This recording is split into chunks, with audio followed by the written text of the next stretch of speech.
శక్తిమంతుడైన యేసుక్రీస్తు ప్రభు వారి యొక్క శ్రేష్టమైన నామంలో చేరికుడు వచ్చిన దేవుని పిల్లలని మీ అందరికీ నా హృదయపూర్వక వందనాలు. ప్రభు మిమ్మల్ని నిండారుగా దీవించునుగాక. ఆమేన్. దేవుని వాక్యాన్ని చదువుకుందాం. ఈ దినం మన ధ్యాన నిమిత్తముగా పరిశుద్ధ గ్రంథమైన బైబిల్లో నుండి కీర్తనల గ్రంథం 41వ కీర్తన, కీర్తనల గ్రంథం 41వ కీర్తన 13వ వాక్యాన్ని మనం ధ్యాన నిమిత్తంగా చదువుకుందాం. ఇశ్రాయేలు దేవుడవైన యెహోవా శాశ్వత కాలము నుండి శాశ్వత కాలం వరకు స్తుతింపబడునుగాక. వచ్చిన ప్రార్థన చేద్దాం. పరిశుద్ధుడైన తండ్రి, ఆశ్చర్యకరుడువు, అద్భుతకరుడువు, ఆలోచనకర్తవైన మా గొప్ప దేవ, స్తుతి ఘనత మహిమ ప్రభావాలు మీకు చెల్లిస్తున్నాం. నీ పాద సన్నిధిలో సజీవులుగా ఈ దినాన మేము ఉండడానికి కృప చూపించారు నాయన. ఎంతోమంది మా కళ్ళెదుట గతించిపోతున్న వారు ఉన్నా కేవలం ఉచితమైన నీ కృపను బట్టి తండ్రి మిమ్మల్ని స్తుతించడానికి మీరు చూపిన కృపను, కనికర, వాత్సల్యతను బట్టి మిమ్మల్ని స్తుతిస్తున్నాం. కొద్ది నిమిషాలు నీ వాక్యాన్ని మేము ధ్యానం చేయనై ఉండగా వాక్యము మీది, మాట్లాడేవారు మీరు నాయన.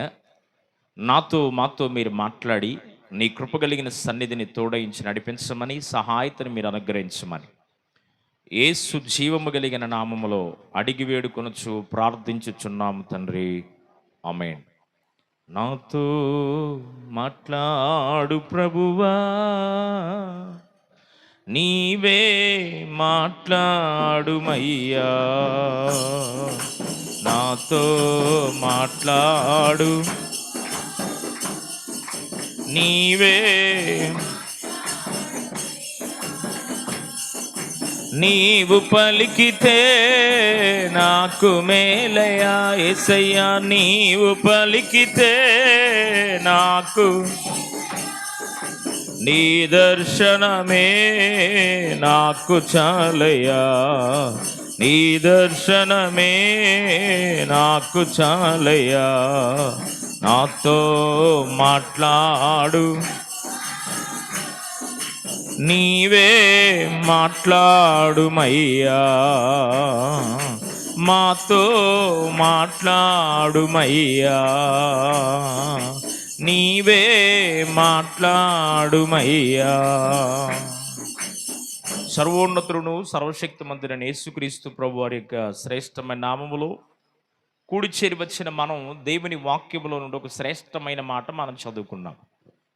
అదేంటి అంటే, ఇశ్రాయేలు దేవుడైన యెహోవా శాశ్వత కాలము నుండి శాశ్వత కాలము వరకు స్తుతింపబడును గాక.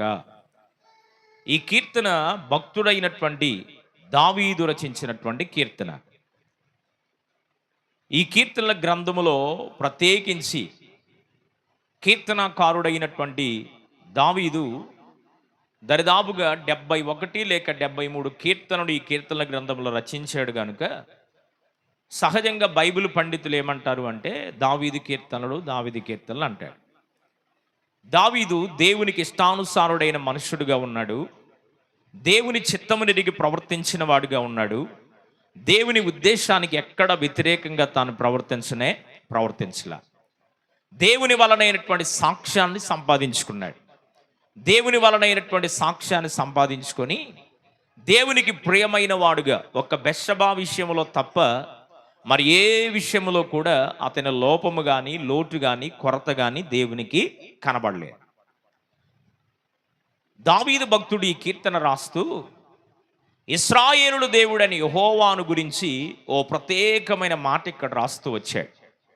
ఆయన ఎవరు అంటే శాశ్వత కాలం ఉండే దేవుడు, శాశ్వతుడైనటువంటి దేవుడు ఆయన.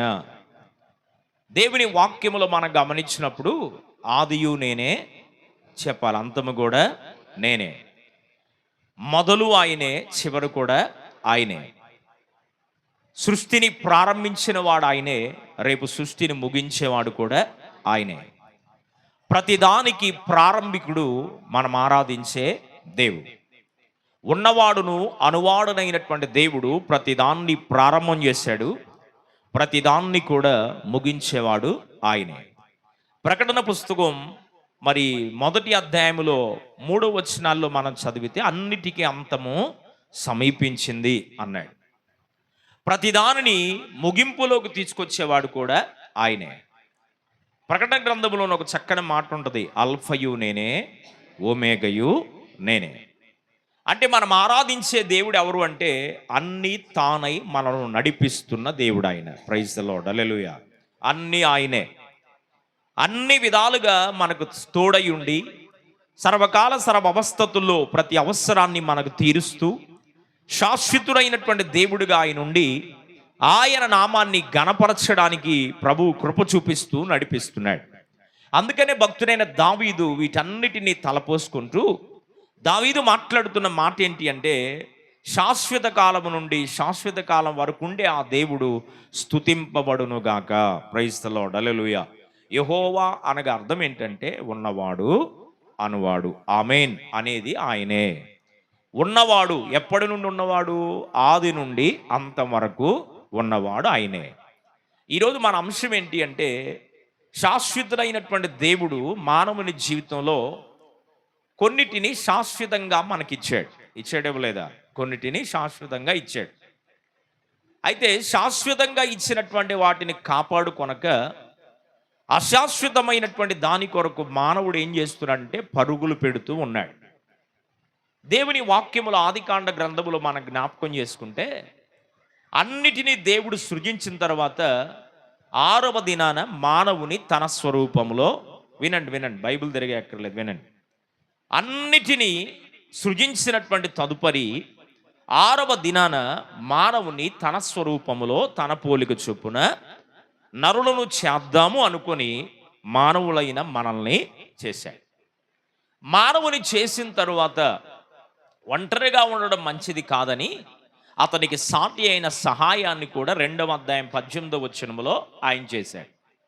ఇప్పుడు స్త్రీ పురుషులను దేవుడు చేసిన తర్వాత వారు చక్కగా ఏదేను వనములో ఉండడానికి ఏదేను వనాన్ని దేవుడు వారి కొరకు ప్రత్యేకించి ఏదేను వనములో ప్రతి చల్లపూట ఆయన సాయంకాలం వేళ చల్లపూట ఆయన దిగివస్తూ వారితో కాలాన్ని గడుపుతూ చాలా ముచ్చటగా సందడిగా వారిని ఆనందింపజేస్తూ దేవుని యొక్క పాద సన్నిధిలో వారితో కలిసి కొంత సమయాన్ని గడిపి మరలా తిరిగి వెళ్ళిపోతూ ఉండేవాడు.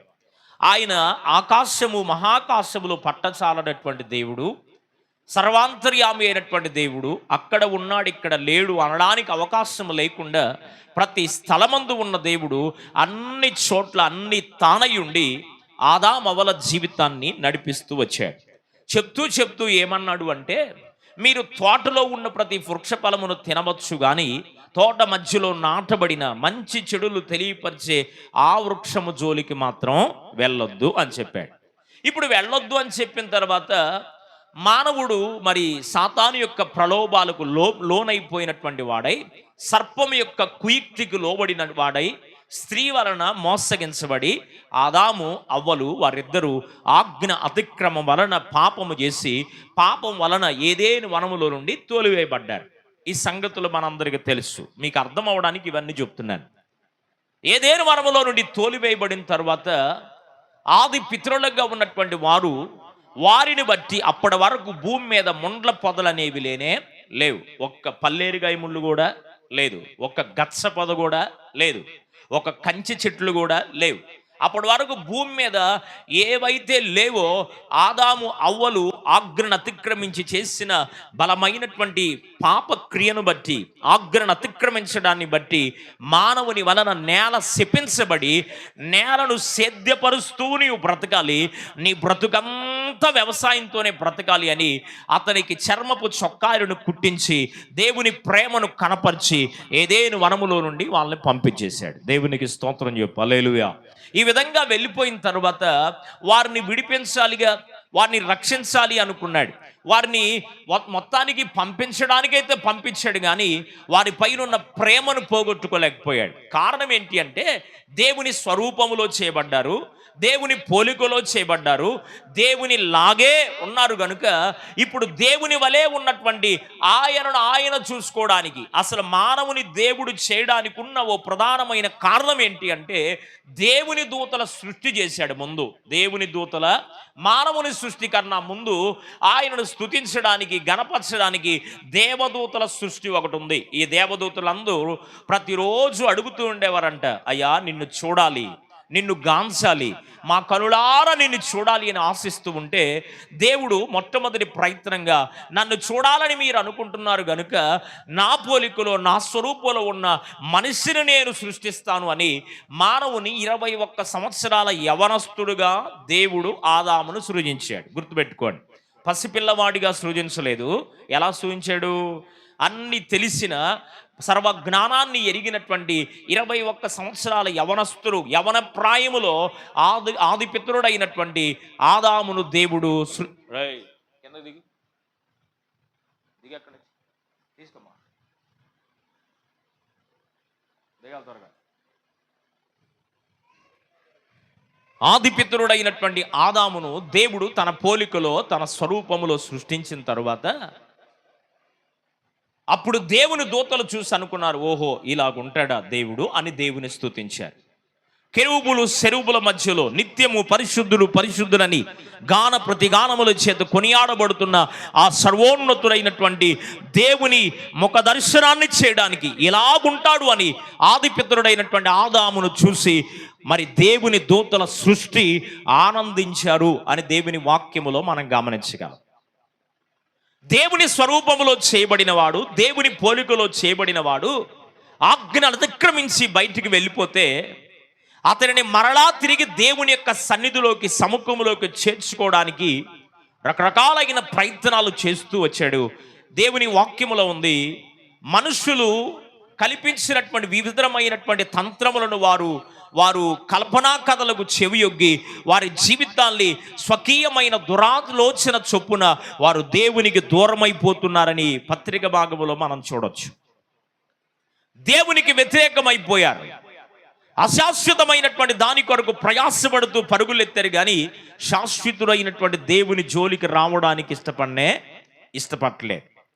ఇప్పుడు అలాంటి కాలములో దేవుడు ఏం చేశారంటే, శాశ్వతుడైనటువంటి దేవుడు, శాశ్వతమైనటువంటి కృప చూపేటువంటి దేవుడు మానవుని ప్రేమించి తన ఏకైక కుమారుని సర్వమానవాళి యొక్క పాప పరిహారార్థమై రక్షణలోకి తేవడానికి, పాపంలో విడిపించడానికి జీవము కలిగిన దేవుడు ఏం చేస్తూ వచ్చాడంటే, ఆయన ప్రియమైన కుమారుణ్ణి కన్యమరియ గర్భమున ఈ లోకములోనికి జన్మింపజేశాడు. ప్రైజ్ ది లార్డ్, హల్లెలూయా. ఇప్పుడు ఆ దినాల్లోనే మనం ఉన్నాం. ఏ దినాలు ఇవి? క్రిస్మస్ దినాలు, సంతస క్రిస్మస్ దినాల్లో మనం ఉన్నాం. కన్యక గర్భవతి కుమారుని కనును, ఆ కుమారునికి ఇమ్మానుయేల్ అనే పేరు పెడతారు. ఇమ్మానుయేలు అనగా అర్థం దేవుడు మనకు తోడై ఉంటాడు.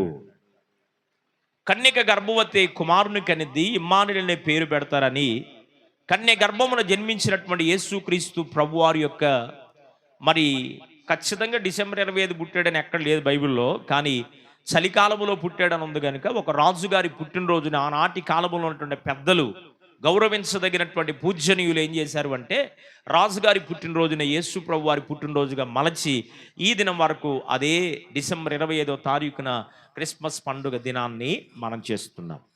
క్రిస్మస్ చేయటం అంటే క్రీస్తుని ఆరాధించడం. క్రిస్మస్ అనగా అర్థం ఏంటంటే క్రీస్తు ప్రభువుని ఆరాధించుట. ఇప్పుడు ప్రభువుని ఆరాధించడం వలన ఈ లోకానికి ఆయన వచ్చిన ఒకే ఒక కారణం ఏంటి అంటే, నశించిన దానిని వెదకి రక్షించడానికి మనిషి కుమారుడు ఈ లోకానికి వచ్చాడు. అశాశ్వతమైన లోకంలో పడిపోయాడు. శాశ్వతమైన దేవుని సన్నిధిని విడిచిపెట్టుకున్నాడు. శాశ్వతమైన దేవుని మాటలు పోగొట్టుకున్నాడు.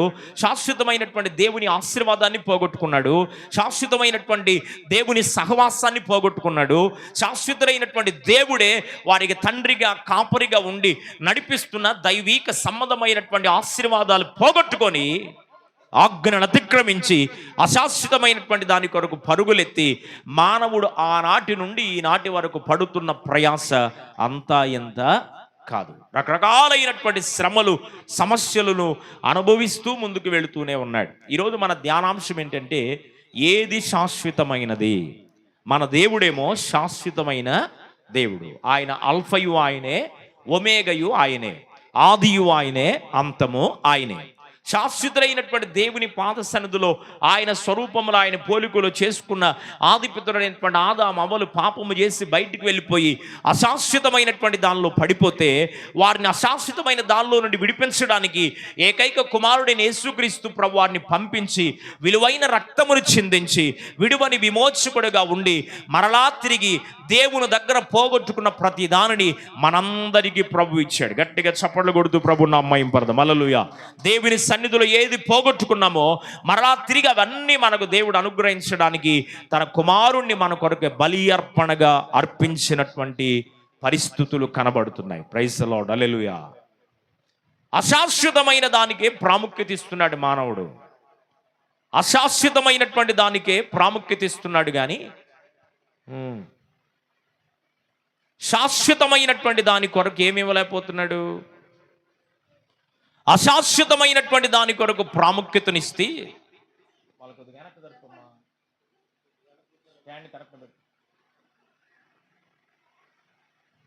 రైట్. దేవునికి స్తోత్రం చెప్దాం. హల్లెలూయా.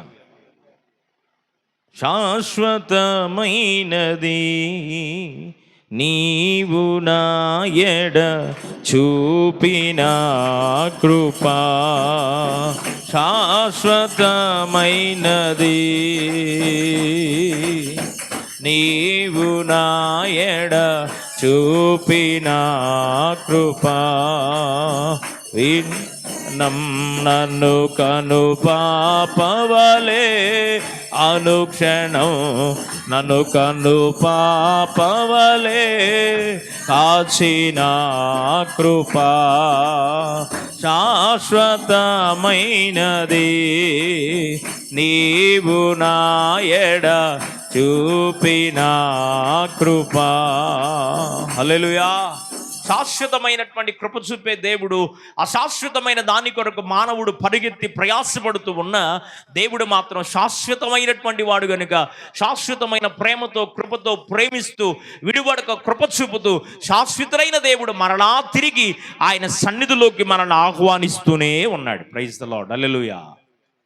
ఒక 2-3 సందర్భాలు దేవుని వాక్యములో నుండి మీకు జ్ఞాపకం చేసి ఆ తరువాత ఏది శాశ్వతమైందో దేవుని వాక్యములో కొన్ని మాటలు మనం చూద్దాం. దేవుని వాక్యములో మనం గమనించినప్పుడు ఇశ్రాయేలు ప్రజల పక్షంగా న్యాయము తీర్చమని పంపించాడు.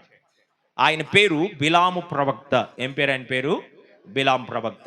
దేవుని ప్రజల పక్షంగా న్యాయం చేయయ్యా, దేవుని ప్రజల పక్షంగా నువ్వు మాట్లాడమని పంపిస్తే ఆయన ఏం ఆశించాడు అంటే మరి బహుమతులను ఆశించి, రాజుగారు ఇస్తున్న బహుమతిని ఆశించి దేవుని ప్రజల పక్షంగా మాట్లాడవలసినటువంటి వాడు, దేవుని ప్రజలకు ప్రవక్తగా ఉన్నటువంటి బిలాము, దేవుని ప్రజల పక్షంగా మాట్లాడవలసినటువంటి బిలాము ఎవరి పక్షంగా మాట్లాడడానికి తీర్మానం చేసుకున్నాడు?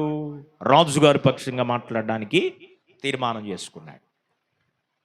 శాశ్వతమైనటువంటి దేవుని పిల్లలను వదిలిపెట్టి, శాశ్వతమైనటువంటి దైవ దర్శనాన్ని వదిలిపెట్టి, శాశ్వతంగా ఉండే రాజులకు రాజైన యేసు ప్రభు వారిని వదిలిపెట్టి అశాశ్వతుడు దేవుని చేత ఎన్నిక చేయబడిన రాజుగారి యొక్క బహుమతిని ప్రేమించి బిలాము అతనిని నమ్మి అతని ప్రేమించి అశాశ్వతమైన దాని కొరకు ప్రయాసపడి దేవుని ప్రజలకు అన్యాయం చేయడానికి ప్రయత్నము చేస్తూ ఉండగా గాడిదతో మాట్లాడించి దైవ దర్శనమిచ్చి బిలాము ప్రవక్తను దేవుని ప్రజల వైపు తిప్పాడు దేవుడు. కొట్టుగట్టికి చప్పట్లు. దేవునికి మహిమ కలుగునుగా. హల్లెలూయా.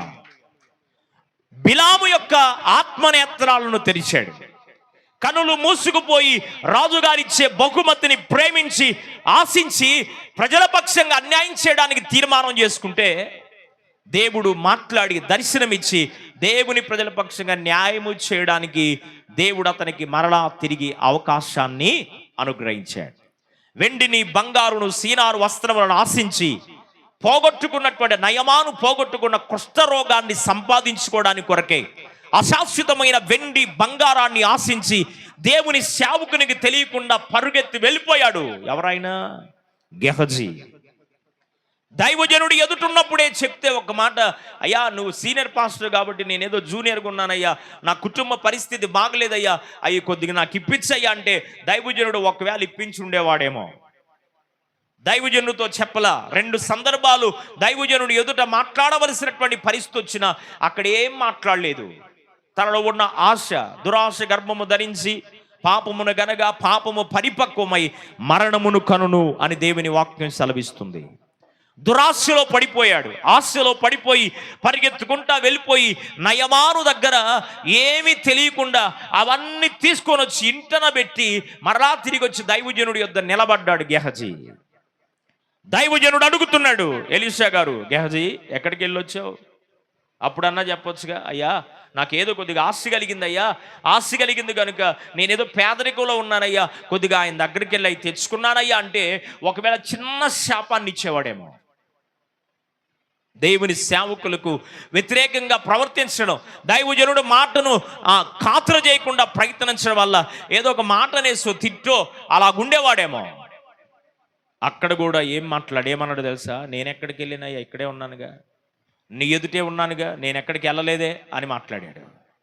అప్పుడు దైవజనుడు మరలా తిరిగి రెండోసారి అడిగాడు, అంతే చెప్పాడు. మూడోసారి మాట్లాడడానికి అవకాశం ఇవ్వకుండా ఏమన్నాడంటే, నీవెక్కడి నుండి వస్తున్నావో నాకు తెలుసు, నా ఆత్మ నీతో కూడా ఉంది అన్నాడు. ప్రైజ్ ది లార్డ్, హల్లెలూయా. నీవెక్కడికి వెళుతున్న సంగతి నాకు తెలుసురా నాయన, నీ వెళ్ళినప్పుడు నా ఆత్మ నీతో పాటు రాలేదా? నీవు దే బంగారాన్ని ఏ వెండిని ఆశించి ఆశాశ్వతమైన దాని కొరకు ఆశించి నువ్వు వెళ్ళిపోయి పరిగెత్తుకుంటా వెళ్ళావో, అతడు పోగొట్టుకొని వెళుతున్న కుష్ఠరోగం నీకును నీ వంశం మొత్తానికి కుష్ఠరోగం ప్రాప్తించునుగాక, ఇక్కడి నుంచి వెళ్ళిపోమన్నాడు. దేవునికి మహిమ కలుగునుగా, హల్లెలూయా.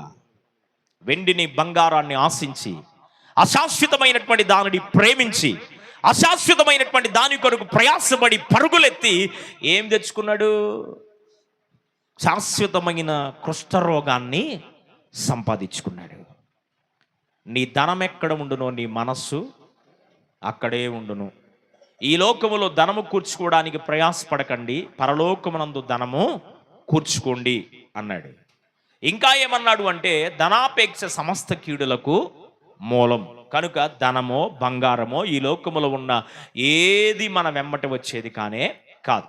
అశాశ్వతమైనటువంటి దాని కొరకు ప్రయాసపడబాకండి, శాశ్వతమైనటువంటి దాని కొరకు ప్రయాసపడండి. మనందరి వ్యక్తిగత ఆత్మీయ జీవితంలో దేవుని యొక్క పాద సన్నిధిలో యెరికో పైన యుద్ధానికి వెళ్ళారు దేవుని పిల్లలు. అన్ని పట్టణాలని జయించి వచ్చారు దేవుని సేవకుడైన యెహోషువ నాయకత్వంలో. చిన్న పట్టణం, హాయి అనబడిన పట్టణం. ఎంత పట్టణం? చిన్న పట్టణమే. ఆ పట్టణం పైకి వెళితే ఆ పట్టణం పైన జయం రాకపోవడం అట్లా ఉంచితే అక్కడున్న వారు వీళ్ళని తరిమి ఇశ్రాయేలు ప్రజలను కొట్టి పంపించేశారు. యెహోషువకు తెలియబడింది ఈ వార్త. ఏం జరిగింది అని అడిగాడు. అయ్యా, ఆ పట్టణం పైన జయం రాకపోయినా మాకు తలవంపులు లేవు, కానీ ఏమొచ్చింది, ఇన్ని పట్టణాలను జయించినటువంటి మేము యెరికోలో ఉన్న హాయి అనే ఆ చిన్న పట్టణాన్ని జయించలేకపోయాం అన్నప్పుడు దైవజనుడికి బాధ కలిగింది. మోషే ఇశ్రాయేలు ప్రజలకు నాయకుడిగా ఉండి అప్పగించిన యెహోషువ నాయకత్వంలో యెహోషువ గారికి బాధ కలిగింది. దేవుని సన్నిధిలో సాష్టాంగపడి దేవుని పాద సన్నిధిలో ప్రార్థన చేస్తున్నా, అయ్యా నేనేమన్నా తప్పు చేశానా? అయ్యా నాదేమన్నా దోషం ఉందా? నీ ప్రజలు ఎన్నో పట్లాన్ని జయించినటువంటి వీరులుగా ఉన్నారు, శూరులుగా ఉన్నారయ్యా, అయితే చిన్న పట్నం పైన జయాన్ని ఎందుకు ఇవ్వలేదయ్యా అని దేవుని దగ్గర ప్రార్థన చేస్తున్నప్పుడు దేవుడు మాట్లాడుతూ వచ్చాడు. మనం ఆరాధించే దేవుడు ఎవరు? మాట్లాడే దేవుడు. దేవునికి మహిమ కలుగును గాక. మాట్లాడే దేవుడు నీలో ఉన్న బలహీనత మాట్లాడుతున్నప్పుడు, నీలో ఉన్న అవిధేయత కనపరుస్తున్నప్పుడు, నిన్ను హెచ్చరిస్తున్నప్పుడు, నిన్ను సరి చేసుకొని మాట్లాడుతున్నప్పుడు దేవుని మాటను వ్యతిరేకించకూడదు. నువ్వైనా నేనైనా మన వ్యతిరేకత, మన మాటలో మనము దేవునికి వ్యతిరేకంగా ప్రవర్తిస్తున్న మాటను దేవుడు తెలియపరుస్తున్నప్పుడు ఖచ్చితంగా మన పాప జీవితాన్ని మనం ప్రభు దగ్గర ఏం చేయాలంటే ఒప్పుకొని విడిచిపెట్టాలి. అతిక్రమను దాచిపెట్టుకొని వర్ధిల్లడు, ఒప్పుకొని విడిచిపెట్టేవాడు కనికరించబడతాడు. కరుణ కలిగిన దేవుడు నిన్ను కరుణించాలి అంటే ఖచ్చితంగా దైవజనుడు యెహోషువ చేసిన పని ఏంటంటే, నాలో ఏమన్నా తప్పు ఉంటే చెప్పయ్యా, నన్ను బట్టి ఒకవేళ వీళ్ళు ఇలాగ అయిపోతుంటే చెప్పయ్యా, నన్ను బట్టి వీరికి ఇలా శాపం వస్తుంటే చెప్పయ్యా అని బ్రతిమలాడితే, నీదేం తప్పు లేదా, ఇశ్రాయేలు ప్రజలలో ఒకడు నేను ముట్టకూడదన్న దాన్ని ముట్టడమే కాకుండా శాపగ్రస్తమైనటువంటి వస్తువులను తీసుకొచ్చి తన గుడారములో దాచిపెట్టాడు. వాడిని బయటకు తీసుకెళ్ళి రాళ్లతో కొట్టి చంపి అగ్నితో తగలబెట్టమన్నాడు. ప్రైజ్ ది లార్డ్, హల్లెలూయా. అన్ని గుడారాలు చెక్ చేయడం ప్రారంభం చేశారు. అన్ని గుడారాలలో ఏం కనబడలేదు, కానీ ఆకాను గుడారములో ఏం కనపడ్డాయి? వెండి, బంగారం, ఆ కమ్మే సీనారు వస్త్రాలు కనబడ్డాయి. బయటికి తీసుకొచ్చారు. వినండి జాగ్రత్తగా. అతడు ఒక్కడ, కుటుంబం అంతా చేశారా తప్పు? ఒక్కడు చేశాడా? కుటుంబం అంతా చేశారా? యుద్ధానికి వెళ్ళింది ఒక్కడా, ఇద్దరా? ఇశ్రాయేలు ప్రజల్లో పురుషులందరూ వెళ్ళాడు, కుటుంబస్తులు మొత్తం ఇంటి దగ్గరే ఉన్నారు. అతడు ఒక్కడు చేసిన తప్పుకి దేవుడేమన్నాడు? అతని కుటుంబాన్ని మొత్తాన్ని రాళ్లతో కొట్టి చంపేసేయండి. మనం రక్షించబడ్డాం. మనం కుదురుగా లేకపోతే విశ్వాసంలో మనల్ని బట్టి, ఒకవేళ భార్య రక్షించబడితే భార్యను బట్టి భర్త రక్షణ పొందకపోతే భర్త ఆ శిక్షను అనుభవించాల్సి వస్తుంది. కుటుంబంలో ఉన్న బిడ్డల ఆ శిక్షను అనుభవించాల్సి వస్తుంది. రక్షించబడిన యజమానుడు కనుక కుదురుగా లేకపోతే దేవుని పాసనదులో ఏదో ఆషామాషాగా ఫార్మాలిటీ క్రిస్టియన్ లాగా, నామకార్థ క్రైస్తవులాగా రావాలి, వచ్చాం, విన్నాం, చేసాం, వెళ్ళిపోయాం అన్నట్లుగా నామకార్థ క్రైస్తవ జీవితాన్ని కొనసాగిస్తూ ఉంటే ఖచ్చితంగా నీవు కుదురుగా లేవు కనుక దేవుని సన్నిధిలో, నీ విశ్వాస స్థితి కుదురుగా లేదు కనుక, నీ పరిస్థితి దేవుని దగ్గర బాగలేదు కనుక, దాన్ని బట్టి నీ కుటుంబం ఖచ్చితంగా శ్రమల పాలైపోయిద్ది అని చెప్తున్నాను వాక్యానుసారంగా. నేను మిమ్మల్ని క్షమించలేదు సుమా, అలాగ అర్థం చేసుకోబాకండి. దేవుని వాక్యంలో ఉన్న మాటను మీకు జ్ఞాపకం చేస్తున్నాను. మనము కుదురు లేకపోతే, మనము కరెక్ట్గా లేకపోతే, రక్షించబడిన మనమే మన విశ్వాస జీవితం కదరగా లేకపోతే, మన విశ్వాస జీవితం దేవుని ఎదుట కరెక్ట్గా లేకపోతే ఖచ్చితంగా మనలను బట్టి మన మొక్కలమే కాదు శిక్షణ అనుభవించేది, మనలను బట్టి మన కుటుంబం అంతా శ్రమల పాలైపోయింది. యోనా ఒక్కడే దేవుడు నినివేకి వెళ్ళమంది, కానీ నినివేకి వెళ్ళవలసినటువంటి వాడు, నినివేకు భయంకరమైనటువంటి ఘోరమైన ప్రజలు, వారు మూర్ఖులని తెలుసుకొని నినివేకి వెళ్ళవలసిన ఆయన తర్షీషుకు వెళ్ళే పడవెక్కాడు. యోనా ఒక్కడే ఉన్న పడవ పైకి యోనాను బట్టి పడవలో ఉన్న వారందరికీ శ్రమ ఎదురైంది. జాగ్రత్త. ఆషామాష కాదు బాప్తీసం తీసుకోవడం అంటే, ఆషామాష కాదు రక్షించబడ్డం అంటే, ఆషామాష అయిన పని కాదు దేవుని సంఘములో నీవు చేర్చబట్టమంటే. దేవుని వలన రక్షణ పొందుకున్నాక, దేవుని వలన బాప్తీసం తీసుకున్నాక, దేవుని వలన ప్రభు బిడ్డగా మార్చబడిన తరువాత ఇక నీ బ్రతుకు అశాశ్వతమైన దాని కొరకు పరుగెత్తకూడదు, శాశ్వతమైనటువంటి దాని కొరకే అనునిత్యము నీ మనస్సు కానీ, నీ ఆలోచన కానీ, నీ తలంపు కానీ, నీ ఉద్దేశము కానీ శాశ్వతమైన దాని కొరకే ప్రయాసపడినట్లుగా ప్రభువు నీ మనస్సును మార్చాలి. అశాశ్వతమైనటువంటి దాని కొరకు ప్రయాసపడి ఏది ముట్టొద్దని చెప్పాడో దాన్నే ముట్టాడు. తత్ఫలితంగా ఆకాను ఒక్కడే తప్పు చేశాడు, శపితమైన దాన్ని ముట్టాడు. కానీ ఆకానును బట్టి తన కుటుంబం అంతా రాళ్లతో కొట్టబడి చంపబడ్డారు. బిలాము విషయంలో గమనించిన, గెహజీ విషయంలో గమనించిన, ఆకాను విషయంలో గమనించిన ఒకే ఒక సంగతి మనకు అర్థమవుతుంది. ఏంటంటే అశాశ్వతమైన వాటి కొరకు వారు పరుగులెత్తారు. అశాశ్వతమైనటువంటి దాని కొరకు వారు ప్రయాసపడ్డారు. అశాశ్వతమైన దాన్ని ఆశించి వెళ్ళిపోయారు. కానీ శాశ్వతమైనటువంటి ఆశీర్వాదాన్ని, శాశ్వతమైన దేవుణ్ణి, శాశ్వతమైన దీవెన, శాశ్వతమైన దేవుని కృపను పోగొట్టుకున్నారు. ఎంత దౌర్భాగ్యం! ఎంతకాలం మార్పు లేక జీవింతువు, ఇంతలోనే యేసు వస్తే ఏమి చేతువు? పాడాలి. ఎంతకాలం మార్పు లేక జీవింతువు, ఇంతలోనే యేసు వస్తే ఏమి చేతువు? తిని త్రాగుచు తిరుగబోకుమా, తిని త్రాగుచు తిరుగబోకుమా, అనుకొనని గడియాలో ప్రభు యేసు వచ్చును, అనుకొనని గడియాలో ప్రభు యేసు వచ్చును.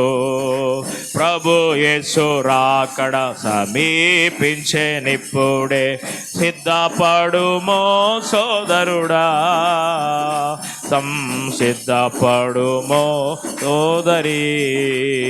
హల్లెలూయా. యేసయ్య రాకడ సమీపముగా ఉంది. దానికి గుర్తులు జరుగుతున్నాయి, దానికి సూచనలు జరుగుతున్నాయి. ఇంకా మారు మనసు పొంది అశాశ్వతమైన దాని కొరకు నీవు ప్రయాసపడుతున్నావేమో. పేతురు రాసిన మొదటి పత్రికలో 1వ అధ్యాయం 12వ వచనంలో పేతురు గారు మాట్లాడుతూ అంటాడు, నా గుడారాన్ని నేను త్వరగా విడిచిపెట్టాలని ఎరిగి నా గుడారాన్ని రేపడము న్యాయమని నేను తలంచుకుంటున్నాను అన్నాడు. దేన్ని విడిచిపెట్టాలనంట? గుడారాన్ని విడిచిపెట్టాలని నాకు తెలుసు. ఏదో ఒక రోజున ఈ కాయం మాయమైపోయిందన్న సంగతి నాకు తెలుసు. తెలిసిన నేనేం చేస్తున్నాను అంటే, ఈ గుడారాన్ని విడిచిపెట్టవలసి వచ్చిందని ఎరిగి నా గుడారాన్ని నేను రేపుకుంటున్నాను. రేపడం అంటే దాని అర్థం ఏంటంటే, నన్ను నేను సిద్ధపరచుకుంటున్నాను, నన్ను నేను సరి చేసుకుంటున్నాను, నన్ను నేను దేవుని రాకడ కొరకై సిద్ధపాటుతో నా హృదయాన్ని సిద్ధపాటు చేసుకుంటున్నాను, నా వ్యక్తిగత జీవితాన్ని నేను సిద్ధపాటు చేసుకుంటున్నాను. ఎందుకొరకంటే రేపు పరిశుద్ధుల సంఘములో సహవాసములో ఆయన వచ్చి భూ అని బోర్ర ఓదగానే ఆ బోర స్వరము వినగా ఎత్తబడే గుంపులో నేను కూడా ఉండాలి అని. దేవునికి మహిమ కలుగునుగా. హల్లెలూయా. అశాశ్వతమని తెలుసు మనందరికీ. ఎవరికి తెలియదు? అందరికీ తెలుసు. ఈ లోకం అశాశ్వతం తెలియదా? తెలుసు.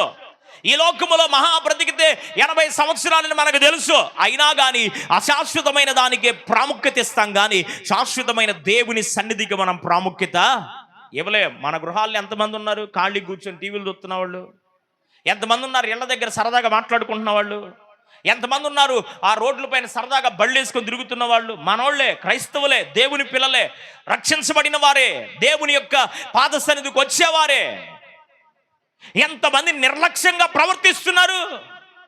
కారణం ఏంటంటే, శాశ్వతమైన దాన్ని విడిచిపెట్టి అశాశ్వతమైన దాని కొరకు ప్రయాస పడుతున్నారు. నీ ప్రయాసపడి పోగు చేసుకునే దానిలో ఏది మనం చేత పట్టుకొని పోలేం. ఎట్లాగొచ్చామో అట్లాగే మళ్ళీ తిరిగి తల్లి గర్భం నుండి ఒకడు ఎలాగొచ్చాడో అలాగే తిరిగి దిగంబరిగానే మరలా తిరిగి చేర్చబడతాడు తప్ప, మన్నైన వెనుకొటేల మంటికి చేర్చబడింది తప్ప, మనతో సంపాదించుకున్న పేరు ప్రఖ్యాతులు కానీ, వస్త్రాలు కానీ, ధనము కానీ, వెండి కానీ, బంగారం కానీ, బంధు బలగాలు కానీ ఎవ్వరూ మనతో రారు. ఒంటరిగానే వచ్చాం, మరలా తిరిగి ఒంటరిగానే వెళ్ళిపోతాం. అశాశ్వతమైన దాని కొరకు ప్రయాసపడబాకండి, అశాశ్వతమైన దాన్ని వెంబడించబాకండి, శాశ్వతమైన దాని కొరకు ప్రయాసపడండి. ఏది శాశ్వతం? నెంబర్ 1 దేవుని వాక్యంలో మనం గమనించినప్పుడు ద్వితీయోపదేశకాండ గ్రంథం 33వ అధ్యాయం 27వ వచనం. ద్వితీయోపదేశకాండ గ్రంథం 33వ అధ్యాయం 27వ వచనం. త్వరగా చదవండి. శాశ్వతుడైన దేవుడు నీకు నివాస స్థలము, నిత్యముగా నుండు బాహువులు నీ క్రింద నుండును, ఆయన నీ ఎదుట నుండి శత్రువును వెళ్ళగొట్టి నశింపచేయుననెను. దేవునికి మహిమ కలుగునుగా. హల్లెలూయా. ఏది శాశ్వతం అంటే, ఇశ్రాయేలు దేవుడైన యెహోవాయే శాశ్వతమైన వాడు. చెప్పండి, ఏది శాశ్వతం? దేవుడు శాశ్వతమైన వాడు. ఎవరంట శాశ్వతుడు? చెప్పాలి. మనం శాశ్వతం కాదు. ఎవరు శాశ్వతుడు? దేవుడు శాశ్వతుడు. ఉన్నవాడు ఆయనే, అనువాడు ఆయనే. జరిగిపోయిన కాలములో ఉన్నాడు, జరుగుతున్న కాలములో ఉన్నాడు, జరగబోయే కాలములో కూడా ఉన్నాడు.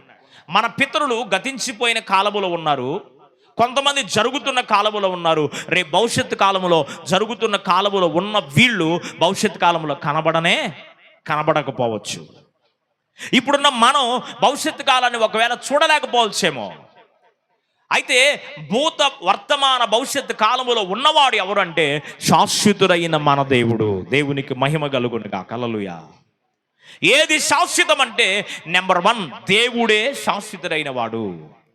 ఈ లోకములో దేవుడు తప్ప ఇంకేది శాశ్వతంగా ఉండేది లేదు అని దేవుని వాక్యం సెలవిస్తుంది. నిర్గమాకాండ గ్రంథం 20వ అధ్యాయంలో 10 ఆజ్ఞలు ఇశ్రాయేలు ప్రజలకు చెప్తూ మొట్టమొదటి ఆజ్ఞ ఏం చెప్పాడు? మొట్టమొదటి ఆజ్ఞ, ఆకాశమందైనా భూమి అందైనా భూమి క్రింద జలరాశుల్లోనైనా నేను తప్ప వేరొక దేవుడు నీకుండనే ఉండకూడదు. నువ్వేం చేయాలంటే ఆ దేవుణ్ణే పూజించాలి, నమస్కరించాలి తప్ప మరి వేరొక ప్రతిమనైనను విగ్రహమునైనను దేనికి నీవు మొక్కకూడదు. మెల్లో సిలువలు వేసుకోకూడదు. తాలిబొట్టు మీద సిలువు గుర్తు వేసుకొని, తాలిబొట్టే తప్పు, ఈ తాలిబొట్టు పైన సిలువు వేసుకోకూడదు. ఉంగరములో సిలువు చేయించుకోకూడదు. కమ్మలలో కొంతమంది సిలువ వేలాడ తీసుకుంటున్నారు. చూసేలో ఒక సహోదరి పెట్టుకుంది. అవన్నీ ఎందుకు? దేని ఆకారమైన విగ్రహమునైనా నీవు మొక్కకూడదు, వేసుకోకూడదు, పూజించకూడదు అని చెప్పాడు దేవుడు. మొట్టమొదటి ఆజ్ఞ అదే. ఆయనే దేవుడు. ఎట్లాగున్నాడు ఆయన? ఆయన రూపం ఏమన్నా ఉందా? నీ దేవుడేడనుచు నన్నడుగుచున్నారు, ఎక్కడున్నావని చెప్పను, ఎలా ఉంటావని చూపను, ఎక్కడున్నావని చెప్పను, ఎలా ఉంటావని చూపను. ఎట్లాగున్నాడంట దేవుడు? యోహాను సువార్త 1వ అధ్యాయం 1వ వచనం. ఆదియందు వాక్యముండెను, వాక్యము దేవుడై ఉండెను, ఆ వాక్యమే దేవుడుగా ఉన్నాడు, ఆ వాక్యము దేవుని యొద్ద ఉంది, ఆ వాక్యమే కృపాసత్య సంపూర్ణుడుగా మన మధ్య నివసించెను. దేవునికి మహిమ కలుగునుగాక. నీ దేవుడు ఏడి అంటే మనం చూపించాల్సింది ఏంటి? వాక్యమై ఉన్న దేవుడు. ప్రైజ్ ద లార్డ్, హల్లెలూయా. ఆకారంలో లేడు, పోలికలో లేడు, మానవుడు చిత్రకారుడు గీసినటువంటి పొటువాల్లో లేడు ప్రభు. దేవునికి స్తోత్రం, హల్లెలూయా. ఫోటోలు పెట్టుకొని యేసు ప్రభు ఎట్టుంటాడు అని చెప్పొచ్చా? లేదు. ఆకారాలలో దేవుడు లేడు. సిలువ విలువ తెచ్చింది మానవుని జీవితానికి, అంతేగాని విలువ తెచ్చిన సిలువను మెళ్ళలో వేసుకోమని చెప్పలా దేవుడు. ఎడనుందా? ఒక ఆయన హైదరాబాదులో అమ్ముతున్నాడు, సిలువు గుర్తేసి బ్యాండ్ అమ్ముతున్నాడు. వాక్యం జీసస్ సేవ్ అనేసి సిలువు గుర్తేసి బ్యాండ్ వేసుకుంటే బ్యాండ్ బ్యాచ్ మొత్తం బ్యాండ్లు వేసుకొని తిరుగుతున్నారు. అట్టేసుకోమని చెప్పాడు ప్రభు ఎక్కడన్నా? లేదు. ఆయన ఎవరు అంటే వాక్యమై ఉన్న దేవుడు, అంతే. నీ గృహములో వాక్యం ఉండాలి, నీ హృదయంలో వాక్యం ఉండాలి. నేడు నేను నీకు ఆజ్ఞాపించుతున్న ఈ ఆజ్ఞలను, శాసనాలను, విధులను, కట్టడలను నీవేం చేయాలంటే ఆధ్యాత్మిక జీవితంలో పూర్ణ మనసుతో, పూర్ణ విధేయతతో వాటిని అనుసరించి నన్ను ఆరాధిస్తే చాలన్నాడు దేవుడు. అంతే చేయాల్సింది. పటాలు పెట్టుకో అక్కర్లేదు, వాక్యం పెట్టుకో కావాలంటే.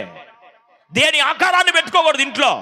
ఏం పెట్టుకో? వాక్యం పెట్టుకో, తప్పేం లేదు. అంతేగాని ఇక మిగతా ఏ ఆకారాలు పెట్టుకున్నా దాని వలన నష్టమే. కానీ ఒక ఆయన నాలాంటి పిచ్చుడు పొటువా పెట్టుకొని రోజు ఫోటో ఎదురు నిలబడి నాతో మాట్లాడంట. ఒకరోజు మాట్లాడాడంట, రెండో రోజు మాట్లాడే, మూడో రోజు ఈడు ఫోటో బిచ్చి పట్టిందని సాతాన్ అందులో చొరబడి సాతాన్ అంటుందంట, ఈ రోజు నీ ఉరు పెట్టుకొని సావు అందంట. దేవునికి స్తోత్రం. మరి సావాలా బతకాలాడు? ఏమో చెప్పరే? సావాలా బతకాలా? మరి ఫోటోలో దేవుడు మాట్లాడుతున్నాడు అనుకున్నాడు కదా, దేవుడు ఉరి పెట్టుకొని సావమని చెబుతాడా? చెప్పడుగా. ఇక ఆడికి అర్థమైంది యేసు రక్తం చేయో, వామ్మో ఫోటోల్లో దేవుడు లేడు, కృపాసత్య సంపన్నుడు వాక్యమై ఉన్న దేవుడు అని గ్రహించాడు. ప్రైజ్ ది లార్డ్, హల్లెలూయా.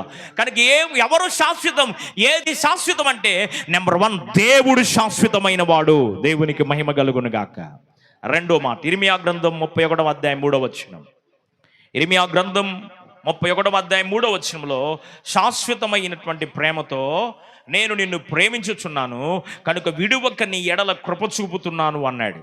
ఇదే వచనాన్ని మొదటి రాజుల గ్రంథం 10వ అధ్యాయము 8-9 వచనాల్లో కూడా మనకు కనబడుతుంది. మొదటి రాజుల గ్రంథం 10వ అధ్యాయము 8-9 వచనాలు. అక్కడేమనుందంటే ఇశ్రాయేలు ప్రజల యందు నీవు ప్రేమ కలిగిన వాడవయ్యా అన్నాడు. ఎవరి ఎడల ప్రేమ అంట? దేవుని పిల్లల ఎడల ప్రేమ కలిగిన దేవుడు. ఆయన ఏది శాశ్వతం అంటే రెండవదిగా ఆయన శాశ్వతమైన ప్రేమతో మనలను ప్రేమించుచున్న దేవుడు. దేవునికి మహిమ కలుగునుగా. హల్లెలూయా. ఏది శాశ్వతం అంటే ఈ లోకములో ఉన్న ప్రేమలు శాశ్వతం కాదు. ఈ లోకములో ఉన్న ఏ ప్రేమను మీరు ఆలోచించినా, ఏ ప్రేమను మీరు తరించి చూసినా, ఏ ప్రేమను మీరు పరిశీలించేసినా ప్రతి ప్రేమలో లోపం ఉంది, స్వార్థం ఉంది.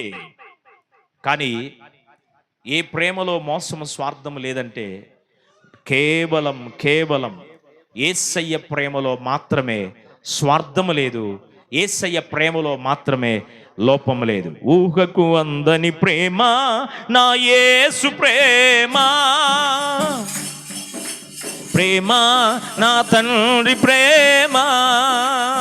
తరాలెన్ని మారినా, యుగాలెన్ని గడచినా, తరాలెన్ని మారినా, యుగాలెన్ని గడచినా జగాన మారనిది యేసు ప్రేమ, జగాన మారనిది యేసు ప్రేమ. ప్రేమ ప్రేమ నా యేసు ప్రేమ. ప్రేమ ప్రేమ నా తండ్రి ప్రేమ. హల్లెలూయా.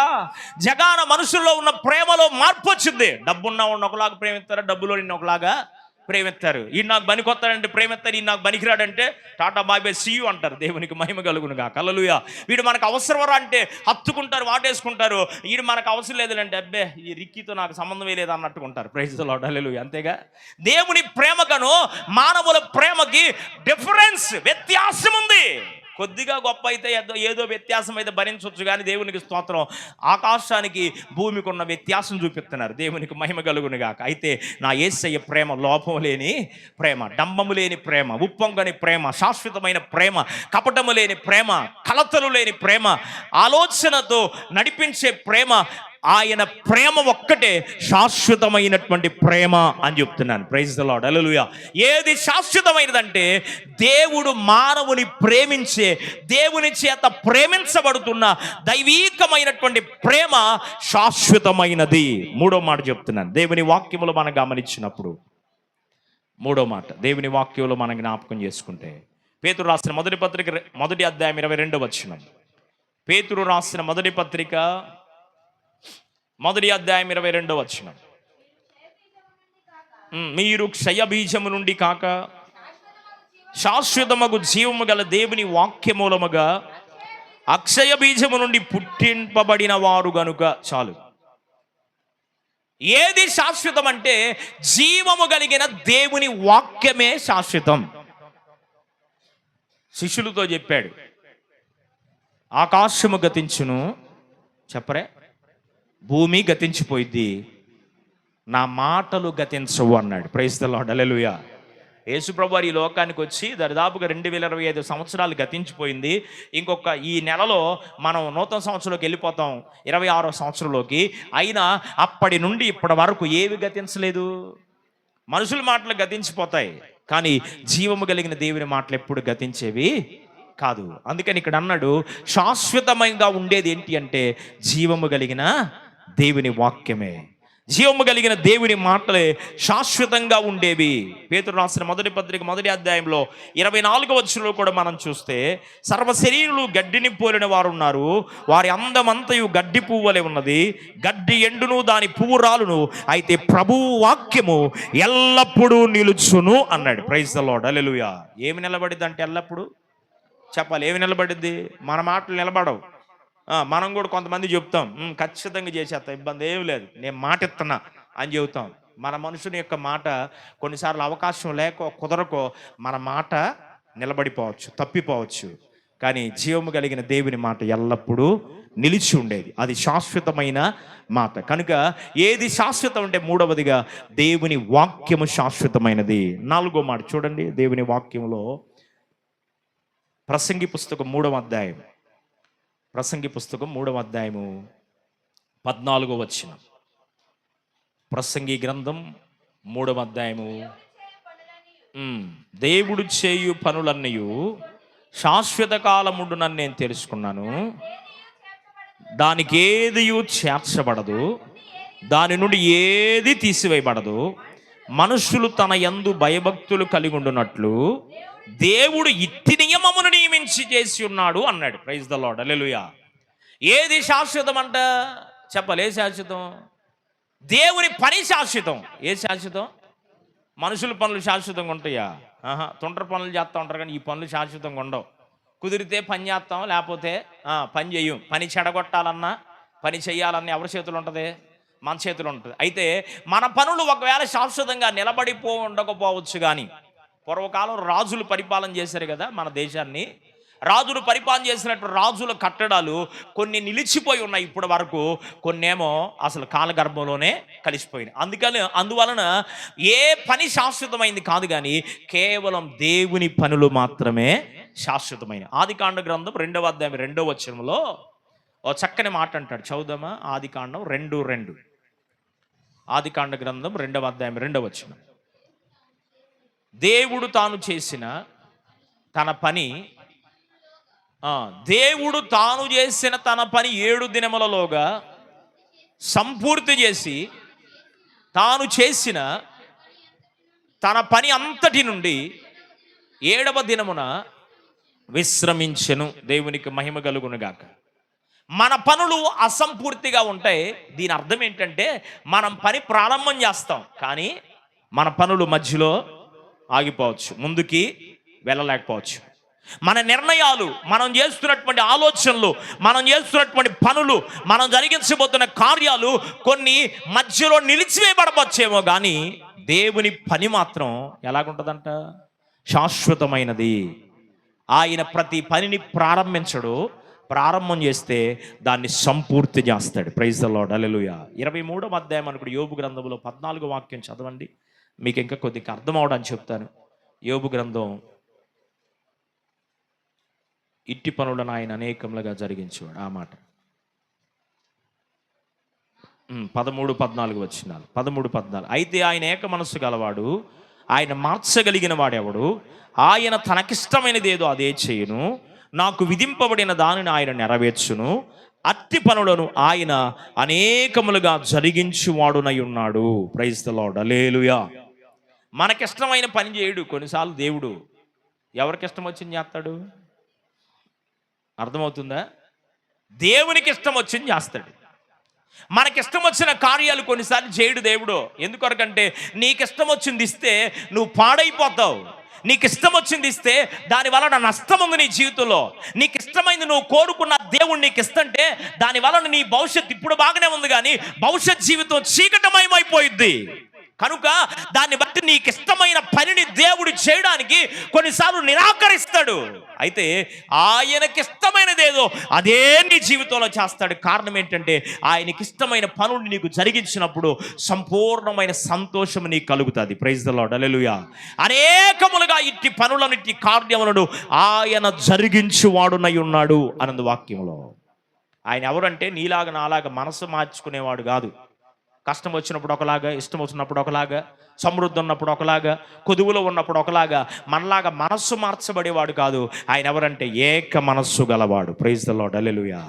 ఆయన ఏక మనస్సు గలవాడు కనుక ఆయన ఏ పని చేసినా ఎట్లా ఉండదంటే శాశ్వతంగా ఉంటుంది, అసంపూర్ణత ఉండదు.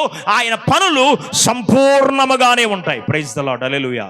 అందుకని ఏ పని మీరు ప్రారంభించినా దేవుని పిల్లలతో ప్రభువు చెప్తాడు ద్వితీయోపదేశకాండ గ్రంథంలో, మీరు ఏ పని పూనుకొనును యెహోవా నామం పేరట పూనుకోండి. మీరు ఏ పని చేయాలి అనుకున్నా ముందు ఎవరిని పెట్టాలి? దేవుణ్ణి పెట్టండి. ముందు దేవుణ్ణి అడగండి. అయ్యా ఇది నీ పని చేయబోతున్నానయ్యా, ఈ కార్యాన్ని చేయబోతున్నానయ్యా, ఈ పనిలో, ఈ కార్యములో అసలు నీ చిత్తం ఏంటయ్యా అని అడిగి దేవుని చిత్తములో ఉన్న పనులను మీరు చేయగలిగితే నిశ్చయముగా మీ పనులను సంపూర్తి చేసుకోగలుగుతారు. ప్రైజ్ ద లార్డ్, హల్లెలూయా. కనుక ఏది శాశ్వతం అంటే దేవుని కార్యాలు లేక దేవుని పనులు శాశ్వతం. మరొక మాట చూద్దాం దేవుని వాక్యంలో, పరిశుద్ధ గ్రంథం అనే బైబిల్లో మనం చూస్తే యెషయా ప్రవచన గ్రంథం 55వ అధ్యాయం 3వ వచనం. యెషయా ప్రవచన గ్రంథం 55వ అధ్యాయం 3వ వచనంలో, చెవియొగ్గి నా ఎద్దుకు రండి, మీరు వినిన ఎడల మీరు బ్రతుకుదురు, నేను మీతో నిత్య నిబంధన చేసేదను, దావీదునకు చూపిన శాశ్వతమైనటువంటి కృపను మీకు చూపుదును. సమూయేలు రెండవ గ్రంథం 7వ అధ్యాయము 15-16 వచనాలు. సమూయేలు 2వ గ్రంథం 7వ అధ్యాయం 15-16 వచనాలు. నిన్ను స్థాపించుటకై నేను కొట్టివేసిన సౌలుకు నా కృప దూరమైనట్లు అతనికి నా కృప దూరం చేయను. నీ మట్టుకు నీ సంతానమును, నీ రాజ్యమును నిత్యమును స్థిరమగును, నీ సింహాసనం నిత్యము స్థిరపరచబడును అనేను. 28, 29 వచనాల్లో దాన్ని నెరవేర్చాడు దేవుడు. 7వ అధ్యాయం 28, 29 వచనాల్లో, దయచేసి నీ దాసున నా కుటుంబము నిత్యము నీ సన్నిధి ఉండునట్లుగా దాన్ని ఆశీర్వదించు. యెహోవా నా ప్రభువా, నీవు సెలవిచ్చి ఉన్నావు, నీ ఆశీర్వాదము నొంది నా కుటుంబం నిత్యము ఆశీర్వదింపబడును గాక. మేలు చేయుదునని నీవు నీ దాసుడైన నాకు సెలవిచ్చేవు. నీవు దేవుడువు గనుక నీ మాట సత్యం. ఏది శాశ్వతం అంటే దావీదుతో నిబంధన చేశాడు దేవుడు. శాశ్వతమైన కృపను నీ ఎడల నేను చూపిస్తున్నాను అని చెప్పాడు. చెప్పిన మాటను దేవుడు ఏం చేశారంటే దావీదుకి చూపించాడు, తన సంతానానికి చూపించాడు. ఇచ్చిన మాట నిలబెట్టుకున్నాడు. ఇచ్చిన మాట ఏం చేశాడు? మాట తప్పని దేవుడు కదా ఆయన. 146వ కీర్తన 6వ వచనంలో ఉంది, ఆయన ఎన్నడూ మాట తప్పని వాడు. మాట తప్పడగా ఇప్పుడు మాట ఇచ్చాడు అంటే మాట నెరవేరుస్తాడు, కానీ మాట తప్పేవాడు కాదు. మాట తప్పని దేవుడు శాశ్వతమైన కృపను చూపిస్తాను అన్నాడు. దావీదుకు శాశ్వతమైన కృపను చూపించి గొర్రెలు కాసుకునే దావీదును చక్రవర్తిగా చేసి తన సంతానం తన తర్వాత ఇప్పటికి దావీదు సింహాసనాన్ని దేవుడు స్థిరపరిచి అతను ఆశీర్వదిస్తూ వచ్చాడు. ఏది శాశ్వతం అంటే దేవుని కృప శాశ్వతమైనది. చివరి మాట చూడండి, దానియేలు గ్రంథం 4వ అధ్యాయము 3వ వచనం. చివరి మాట దానియేలు గ్రంథం 4వ అధ్యాయం 3వ వచనం. చదవాలి త్వరగా. దానియేలు గ్రంథం 4:3 చదమ్మా. ఆయన సూచక క్రియలు ఎంతో బ్రహ్మాండమైనవి, ఆయన అద్భుతములు ఎంతో ఘనమైనవి, ఆయన రాజ్యము శాశ్వత రాజ్యము, ఆయన ఆధిపత్యము తరతరములు నిలుచును. యేసు రాజుగా వచ్చుచున్నాడు, భూలోకమంతా తెలుసుకుంటాడు. యేసు రాజుగా వచ్చుచున్నాడు, భూలోకమంతా తాడు. రావి కోటి తేజుడు రమ్యమైన, రావి కోటి రమ్యమైన దేవుడు రారాజుగా వచ్చుచున్నాడు. యేసు వచ్చుచున్నాడు, యేసు రాజుగా భూలోకమంతా. హల్లెలూయా. ఆ పాటలో ఉంది, ఈ లోక రాజ్యాలన్నీ ఆయన ఏలును, అయితే నిత్య రాజ్యం ఒకటి ఉంది, అది పరలోక రాజ్యం. Praise the Lord. హల్లెలూయా. ఏది శాశ్వతమైనదని దేవుని వాక్యం సెలవిస్తుందంటే ఆయన రాజ్యము శాశ్వతమైనది. చెప్పండి, ఎవరి రాజ్యం? రాజులు రాజ్యాలు ఎన్నో పోయినాయి కదా. చరిత్ర చదువుకున్న పిల్లలకు తెలుసు కదా, ఎన్ని రాజ్యాలు, ఎంతమంది రాజులు, ఎన్ని పరిపాలనలు ప్రపంచ దేశంలో మరి నాగరికతలో కాలగర్భంలో కలిసి వెళ్ళిపోయినాయి. అయితే రారాజైన యేసయ్య రాజ్యం మాత్రం నేటికి ఎప్పటికీ సదాకాలము శాశ్వతముగా ఆయన రాజ్యం నిలిచి ఉండబోతుంది. Praise the Lord. హల్లెలూయా. ఆ నిత్య రాజ్యములో నీవు చేరాలి అని దేవుని ఆశ. ఆ నిత్య రాజ్యాన్ని నీకు అనుగ్రహించాలని ఆశ. పరలోక పట్టణాన్ని, పరలోక రాజ్య వారసుడిగా నీవు నేను మార్చబడాలని దేవునికి ఆశ. శాశ్వతమైన నిత్యమైన రాజ్యములో యోధా ఇస్కరియోతు కూడా యేసు ప్రభువుని ఎందుకొరకు వెంబడించాడు చెప్పరే? ఎందుకోసం? శాశ్వతమైన రాజ్యం కొరకనే ముందొచ్చాడు. తరువాత డబ్బు సంచి ఎప్పుడైతే చేతికిచ్చాడో బలహీనతలు పడిపోయి ఏమైపోయాడు? దేవునికి దూరం అయిపోయి ఏ ఏ ఏ ధనము కోసమైతే యేసు ప్రభువుని నమ్ముకున్నాడో అదే ధనాన్ని ఇచ్చి వెలగిచ్చి పొలమును కొనుక్కొని అదే పొలములు ఏమైపోయాడు? ఊరేసుకొని చనిపోయాడు. ఈ లోక రాజ్యాలన్నీ ఆయన ఏళ్తాడు ఒక దినాన. నిత్యముగా ఆయన సింహాసనం స్థాపించబడిద్ది. న్యాయవంతుడైనటువంటి రాజ్య పరిపాలన మనం చూడబోతున్నాం. న్యాయవంతుడైన దేవుని పరిపాలనలో మనము పరిపాలించబడబోతున్నాం. అలాగుండాలి అంటే మనం చేయవలసిన ప్రాముఖ్యమైనటువంటి పని ఏంటి అంటే, శాశ్వతమైనటువంటి రాజ్యంలో మనకు దేవుడు ఏమిస్తాడు? శాశ్వతమైన స్వాస్యాన్ని దేవుడిస్తాడు. గడిచిన వారం కాకుండా అంతకుముందు వారం చెప్పాను కదా, శాశ్వతమైనటువంటి స్వాస్థ్యం. ఒక మాట చదువుతారా మీకు అర్థం అవడానికి? పేతురు రాసిన మొదటి పత్రిక 1వ అధ్యాయము 5వ వచనం. మీకు అర్థం అవడానికి చెప్తున్నా. 1వ అధ్యాయం 5వ వచనం. పేతురు మొదటి పత్రిక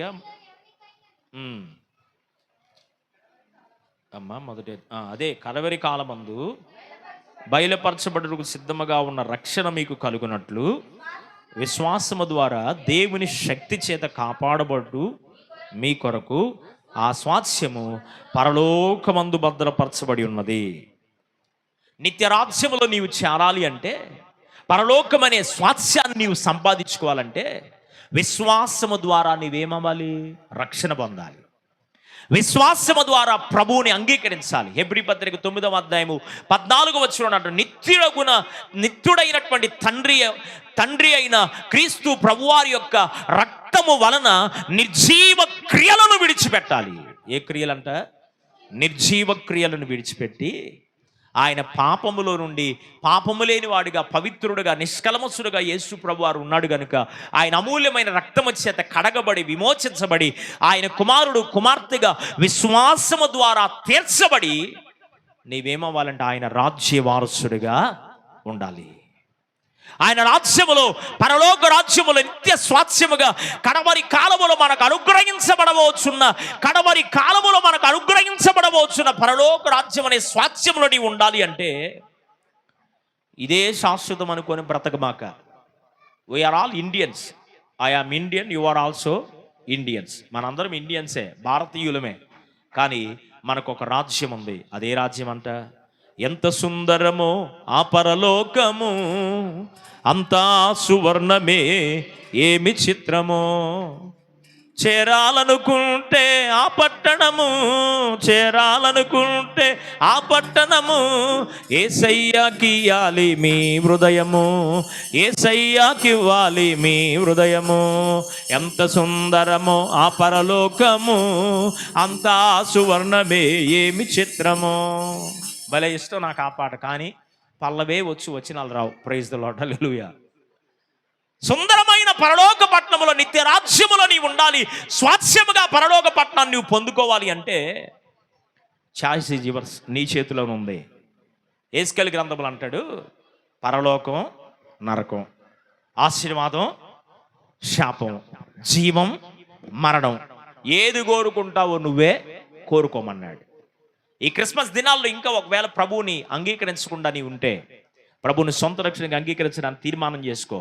క్రీస్తు ప్రభువుని ఆరాధించడానికి ప్రయత్నము చేస్తున్న మన యొక్క ఆ పద్ధతిలో, మన యొక్క ఆత్మ సంబంధమైనటువంటి అనుకరణలో ప్రభువుని కలిగి ప్రభువుని ఆరాధించు. ప్రభువును కలిగి ప్రభు యందు విశ్వాసం ఉంచి రక్షణ పొంది శాశ్వతమైనటువంటి దాన్ని ప్రేమిస్తూ, ఏది శాశ్వతమో మనం విన్నాం. దాదాపు ఒక 7 అంశాలు నేను మీకు జ్ఞాపకం చేశాను. దేవుడు శాశ్వతుడని, దేవుని యొక్క ప్రేమ శాశ్వతమైందని, వాక్య శాశ్వతమని, వాక్యమే శాశ్వతమని, దేవుని పనులు శాశ్వతమైనమని, దేవుని కృప శాశ్వతమైందని, ఆయన రాజ్యము శాశ్వతమైందని, ఆయన రాజ్యము శాశ్వతమైన రాజ్యములో చేర్చబడాలి అంటే పరలోకము కూడా శాశ్వతం. 2 శాశ్వతమైనవి ఉన్నాయి. నెంబర్ 1 నరకము శాశ్వతం, రెండవది పరలోకం శాశ్వతం. పరలోకం ఎవరి కొరకు? ఒక ఆమె అంటుంది పోతే పోయేలా నరకానికి అంటుంది. ఆమె కోసం నరకం. నేనన్నాను ఇంకోసారి అనబాక ఆ మాట. ఏందా ఎట్ట అంటావు? నేను సరిగ్గా లేను అందుకని అనుకుంటున్నానంటే, సరిగ్గా లేకపోతే సరి చేసుకో. సరిగ్గా లేకపోతే ఏమవ్వాలి? సరి చేసుకో. ప్రభువుని కలిగే, ప్రభువుని నమ్ముకో, ప్రభు యందు విశ్వాసం ఉంచు, ప్రభు రక్షణ పొందు. పరలోకమును మన కొరకు దేవుడు నిర్ణయిస్తే కోరుకోవలసిన మార్గం పరలోకం అయితే, పరలోకాన్ని కోరుకోకుండా నిత్య నరకాగ్నిలోకి వెళ్ళిపోతానంటావేంది? నరకం ఎవరి కొరకు ఏర్పాటు చేసింది? సాతాను సంబంధించిన అనుచరులు, దూతల కొరకు రేపు అగ్నిలో వేయడానికి దాని కొరకు నరకాన్ని సిద్ధపరిచింది, మన కోసం కాదు. విశ్వాసంలో సరిగ్గా బ్రతకడం నేర్చుకోకుండా పోతే పోయేమన్నా నరకానికి అనుకోబాక. పోవటానికి రక్షణ తీసుకుంది, పోవటానికి ప్రభు సన్నిధికి వస్తుంది కాదు. మనము కన్ను మూస్తే పరలోకములోనే కళ్ళు తెరవాలి. ప్రైజ్ ది లార్డ్, హల్లెలూయా. మన గురి అదై ఉండాలి, మన ధ్యాస అదై ఉండాలి, మన ఊపిరి అదై ఉండాలి. నిత్య రాజ్యములో నీ ఉండడానికే శాశ్వతమైన పరలోక పట్టణాన్ని నీ కొరకు దేవుడు వేచి చూపిస్తున్నాడు. దైవజనులు యేసన్న గారు రాసే నూతన యెరూషలేము దిగివచ్చుచు ఉంది, దగదగ మెరయిచున్న పట్టణం. నా దగ్గర వాట్సాప్లో పెట్టారు ఎవరో, పరలోకం నుండి మరి శాస్త్రవేత్తలు బయోస్కోప్ పెద్దగా చదువుకోలేదుగా, ఏం పలకటానికి ఏమో నాకు రాకపోయా. మీరు చదువుకున్న వాళ్ళు నాకేం చదువు లేకపోయా, దేవుని స్తోత్రం. అందుకని అయ్యేందో పెట్టి చూశారంట. చూడంగానే దగదగా మెరయిచుంది. ఏమ్మా ఏ స్కోపు రైట్, టెలిస్కోప్ అంట అమ్మాయి చెప్తుంది. ఈ టెలిస్కోప్ పెట్టి ఆకాశంలో నక్షత్రాలు పురావస్తు శాస్త్ర వాళ్ళు పరిశీలన చేస్తూ ఉంటే దగదగ మెరుగొచ్చున్న పట్టణం ఒకటి దిగి వస్తూ కనపడిందంట. కొట్టు గట్టికి చప్పట్లో దేవునికి మహిమ కలుగునుగా. హల్లెలూయా. ఇదే పరలోక పట్టణం, సుందరమైన పరలోక పట్టణం. 12 గుమ్మాలు. పాతోళ్ళు పాడతారు ఈ పాట, 12 గుమ్మములని భలే పాడతారు. నేను వాళ్ళు పాడుతుంటే ఆహా ఎంత మంచి పట్టణం అయ్యా అనుకొని ఆనందిస్తాను ప్రభువులు. నాకేం రాకపోయే, దేవునికి స్తోత్రం. 12 గుమ్మాల పట్టణం, వెలుగు బంగారపు వీధుల్లో నడిచే పట్టణం అంట. అది బంగారము కడిగిచ్చి మనమే చెవులు కాళ్ళకు ముక్కులు మూతికి దేవునికి స్తోత్రం పెట్టుకుంటున్నాం, కానీ ఆడ బంగారాన్ని మొత్తాన్ని కరిగి చేడబోసారు, రోడ్డు పరిచారంటే యేసు రక్తమే జయం. ఇప్పుడు బంగారు వీధులలో ఎక్కడంట, ప్రియా యేసు రాజును నే చూచిన చాలు, మహిమాలో నేను ఆయనతో ఉంటే చాలు, ప్రియా యేసు కొడ నా చాలు, స్తోత్రం, నేను ఆయనతో ఉంటే చాలు, నిత్యమైన మోక్ష గృహము నందు చేరి, నిత్యమైన చేరి,